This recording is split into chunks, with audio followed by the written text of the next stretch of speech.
Yo, what's going on, guys? Robert Warshack here. We've got even more mini set cards to cover. I normally don't like having just a giant dump of cards at one time because it kind of takes away from each and every card. Like if they release 5-ish cards a day, it's cool. But when they release like 15 per day, it's just a lot, right? But with it being released this Tuesday, which is just a couple short days away, I suppose it does make sense to want to announce all of them and have them out before a couple days before the release, I suppose.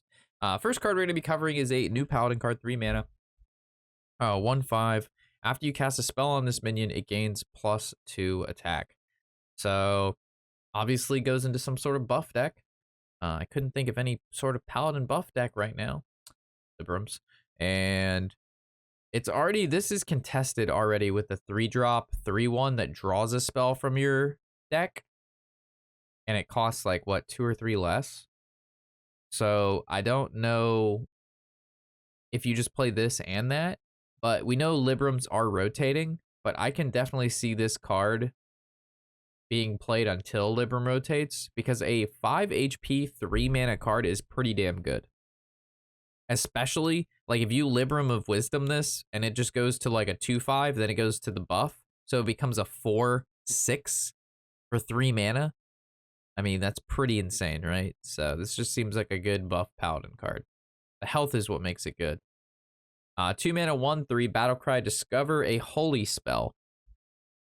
I like that it costs 2 mana, it's a 1/3, so you, like, it's not a 1 mana, 1/3, discover a holy spell. That'd be kind of broken.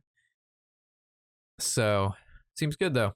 I mean, there's not much to say. There's a decent amount of holy spells. Again, when Librams rotate, I don't know where Paladin stands, besides just being like a buff Paladin. But the Libram buffs are like what's good because you can just keep using them, right? Like the Libram cards in their own are good, and then you're discounting, plus you're getting infinite buffs. But like with just buff Paladin, you don't have that infinite sort of Libram shit. So we'll have to see where Paladin ends up. Currently, it's looking very lackluster. We got the SI Smuggler. So this is another SI card, works with the quest. It's a 3 mana, 1/3, Battlecry, summon a random minion with the cost equal to the amount of SI cards you've played this game. Holy fuck, this card's insane. So this is very similar to the SI 4 mana one that for everyone you play gets 1/1, and we know how good that card is. So this card is nuts. This card is crazy good, and it's, oh my god, this card is, and just more, the thing is, it's worst case, it's like a tempo card, right? So like you play like 2 or 3 SIs, it counts itself. It's a 3 mana, 1/3, summon a 4 mana minion, right? And depending on what that minion is, because it's random, you could have access to stuff that you wouldn't normally not have access to with a rogue. So you might end up shadow stepping this like minion that you randomly generated, which has an exceedingly powerful battle cry. So this seems like a really fun, cool SI. Wow. All right. I appreciate you guys making it this far into the video. Keep in mind, if you're not subbed to the channel and you are watching me each and every day and you enjoy the content, feel free or think about subbing. Over 53% of you who watch my content daily are not subbed to the channel, which is over 50%. I'd like to get that number as close to 50% as possible because it really helps me out, really helps the channel out, and allows me to keep doing what I'm doing, and that's providing content to you guys. So with that, let's get back into the games and enjoy. Smoke Screen. Oh my god. 8 mana rogue card. Draw 5 cards. Trigger any death rattles drawn. Oh shit, son. So what? I mean, this is very expensive. And I don't know how actual good it is. But if they print powerful death rattles, then this is a thing. But there has to be, like, you basically paying 8 mana to do nothing. And card draw right now isn't worth shit. You can draw 5 cards for 2 or 3 mana, right? What's important about this card is the triggered death rattles drawn. So if you do this and you draw 5 cards and you only hit like 1 or 2 death rattles, it's just not worth it. It's too much mana. But if there's like a death rattle card that's like an AoE or does a shit ton of damage, or you can guarantee that you do draw those cards, then this card becomes something, right?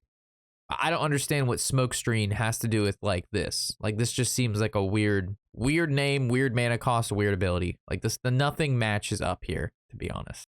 Next, we've got Spirit Mount, 2 mana, give a minion +1/+2, and add 1 spell damage. When it dies, resummon a Spirit Raptor.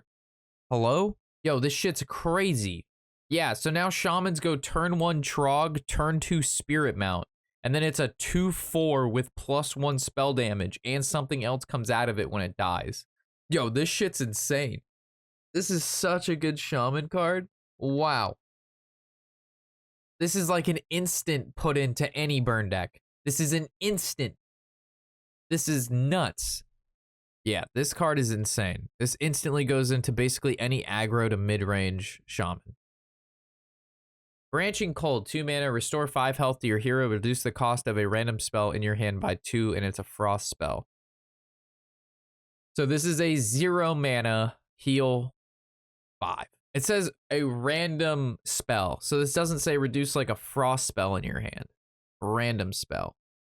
So seems acceptable. Seems acceptable. Nothing too crazy about it. Infestation. 6 mana. Summon a 3/3 Dread Imp to attack each enemy minion. Very good. This seems really good, right? 6 mana, deal 3 to everything. And if they're less than 2 attack, you get imps that live. And it's a fell spell. So we might see some like fell discounts. So seems like a pretty good card. Might be more of a meme card, but it doesn't seem like terrible, you know? Curse of Agony. This is like a basically a main curse for warlocks in World of Warcraft. So ideally, hopefully this is good. Shuffle 3 agonies into the opponent's deck. They deal fatigue damage when drawn. So basically, you Curse of Agony, right? 1 mana OTK, 78 damage with Tamsin and 2 copies. What do you mean? Because they take 1. If they draw it, they take 1. If they draw another one, they take 2. They draw another one, they take 3. And then if they like you did it again, they take 4 or 5 and then 6.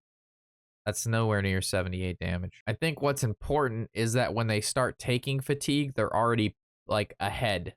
You know what I mean? Like it's already getting there. So it just expedites their fatigue counter. So that like when you do get there. But there will be combos with this card. For sure. Whether it's 21 damage with Romay. Okay, but they have to like draw all of them, right? That would be 3/3/6. That's a lot more than 21 with Romay, but then they actually have to draw them. Does that mean if they run out of cards, they take extra damage? Yeah, so like, let's say they draw Curse of Agony, all 3 before they hit fatigue. Before they even hit fatigue, their first normal fatigue will be 4 damage instead of 1, because this counts, they deal fatigue damage when drawn. So it starts at 1, we'll go to 2, go to 3, and then when they have no cards, it'll go 4, right? Very interesting card. Whoever designed this has a brain. Hit very hard. 1 mana, gain 10 attack, and can't attack heroes this turn. This is balls away card. Put this on a cleave minion. Put this on a trample minion. Yeah, this could be an issue. This could be an issue card. Not a minion. Gain 10 attack. Oh. Okay, never mind. I was completely wrong. So why the fuck would you play this? This seems horrible. I should probably read the card, right? It says gain 10 attack. I was thinking you just like put it on something. XD. Card's trash.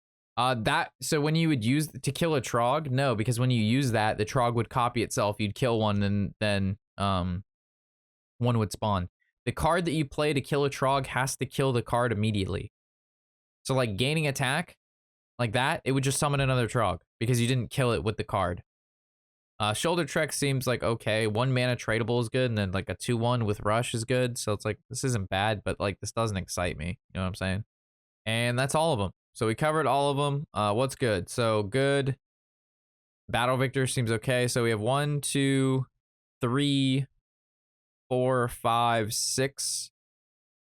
6 out of the 10 seem pretty interesting and decent. So it's not a bad average there. Not particularly great. But it's been on par with what we've reviewed so far. Because our first review, 3 out of the 5 were interesting. The last one out of the, 8? 5 of them were interesting. And now out of the 10, 6 of them? So, Seems decent. Seems decent. It'll be a kind of I don't think this is going to change the meta drastically once this mini set comes out. I think again, this is just setting ourselves up for the expansion and the rotation that will occur. So I'm not getting my hopes up that this is going to like rejuvenize Hearthstone. I literally think the best decks that are going to be good now are still going to be the best decks after this releases. But then when that expansion drops and that rotation hits, it's going to get crazy. So that's my hope. That's my hope. So with that, thank you guys for watching. As always, let me know what you think about these new cards and I could just be very wrong about all of this, but always curious to what you guys have to say. As always, I'm Warshack, and happy whatever the hell day it is.